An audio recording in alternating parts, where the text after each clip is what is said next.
I cannot believe you are standing there silently. Do you have any idea who I am? Say something! This is completely unacceptable!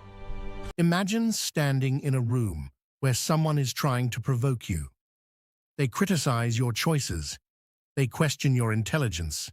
They mock your dreams. They expect you to defend yourself. But instead, you simply look at them. You smile politely, and you say nothing. For a moment, something strange happens. The loudest person in the room suddenly becomes the most uncomfortable.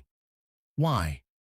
Because silence is a language that manipulative people cannot control. King Solomon understood this thousands of years before psychologists gave it a name. Today, we'll uncover why narcissists often become deeply frustrated by quiet people, what Solomon's wisdom teaches us about this hidden battle, and how your calm presence may be your greatest source of strength. Stay until the end, because the final lesson could completely change the way you handle difficult people forever. A narcissist doesn't simply want attention. They need it.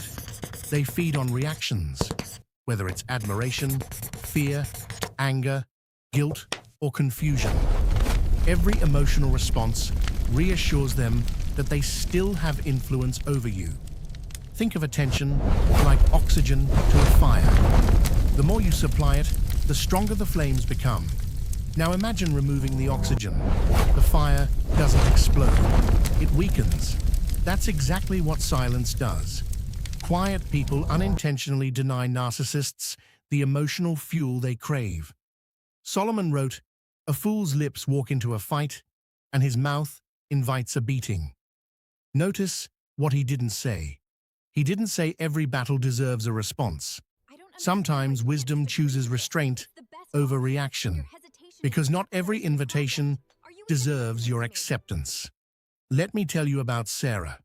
For years, every family gathering ended exactly the same way.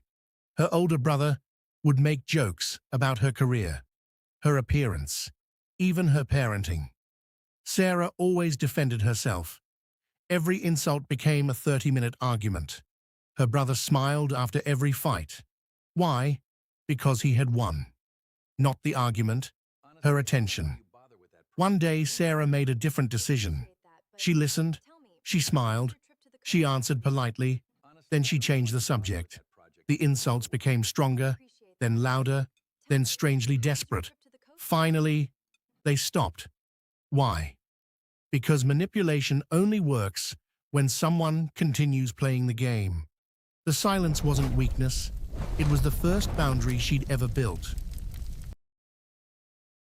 Solomon wrote, "Whoever is slow to anger is better than the mighty, and whoever rules his spirit than one who captures a city." Think about that. History celebrates conquerors. Solomon celebrates self-control. Why? Because anyone can overpower another person. Very few can master themselves. Quiet people often possess something narcissists struggle to understand: internal security. When your identity isn't dependent on applause, insults lose much of their power. Praise doesn't intoxicate you. Criticism doesn't destroy you. You become difficult to manipulate because your peace comes from within. That kind of confidence cannot be stolen. Here's something fascinating. Quiet people become mirrors. When you stop reacting, people are forced to face themselves. Imagine shouting into a canyon expecting an echo. Instead, nothing comes back. Eventually, you're left hearing only your own voice. That's deeply uncomfortable. Many narcissists spend years avoiding self-reflection. Your silence removes their distraction. Suddenly, they must confront their own behavior. That's why they often become even louder. Not because they're stronger, because they're losing control. David worked under a manager who constantly embarrassed employees during meetings. Every mistake became public. Every success belonged to the manager. Most employees argued. Some quit. David did something different. He documented everything. He remained respectful. He never argued publicly. When blamed unfairly, he calmly presented facts instead of emotions. Months later, upper management noticed the pattern. The manager's behavior became impossible to hide. David wasn't promoted because he shouted the loudest. He was promoted because wisdom gave credibility to his character. Silence wasn't passive, it was strategic. Let's be clear. Solomon never encouraged people to become doormats. Silence doesn't mean accepting abuse. It doesn't mean staying in dangerous situations. It doesn't mean allowing someone to destroy your dignity. There is a difference between peaceful silence and fearful silence. Wise silence chooses the right moment to speak. Fearful silence believes it has no right to speak. One protects your peace. The other sacrifices it. Solomon also wrote, "There is a time to keep silence and a time to speak." Wisdom knows the difference. Sometimes your strongest sentence is, "No." Sometimes it's, "I'm leaving." Sometimes it's, "This conversation is over." And sometimes it's saying absolutely nothing at all. Have you noticed something about truly confident people? They rarely need to prove they're confident. They don't dominate every conversation. They don't need the final word.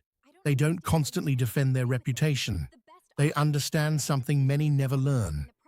Your value isn't determined by the loudest opinion in the room. A narcissist often mistakes silence for weakness until they realize your quietness comes from strength, not fear. And once they realize they can't control your emotions, they often lose interest because control, not love, is what they were chasing. If you regularly deal with manipulative people, remember these 5 principles. First, pause before reacting. Every emotional response is a choice. Give yourself time to think before speaking. Second, protect your peace. Not every accusation deserves an explanation. Sometimes walking away is the wisest answer. Third, build quiet confidence. Know who you are. People cannot redefine someone who already understands their worth. Fourth, set healthy boundaries. Kindness without boundaries becomes permission for mistreatment. You can be compassionate and still say no. Finally, let your character speak louder than your arguments. People may question your words. Over time, they cannot ignore consistent integrity. That's exactly the kind of life Solomon encouraged. The world often celebrates the loudest voices. Solomon admired the wisest ones. Quiet people are not powerful because they never speak. They're powerful because they choose their words carefully. They refuse to surrender their peace just to satisfy someone else's need for conflict. Remember, silence isn't about winning arguments, it's about refusing to lose yourself. The next time someone tries to provoke you, ask yourself one question. Am I about to defend my peace or surrender it? Sometimes the greatest victory isn't having the last word. It's walking away with your dignity still intact. If this message encouraged you, subscribe to Solomon's Secrets, where timeless biblical wisdom meets modern psychology to help you build stronger relationships, deeper peace, and lasting emotional strength.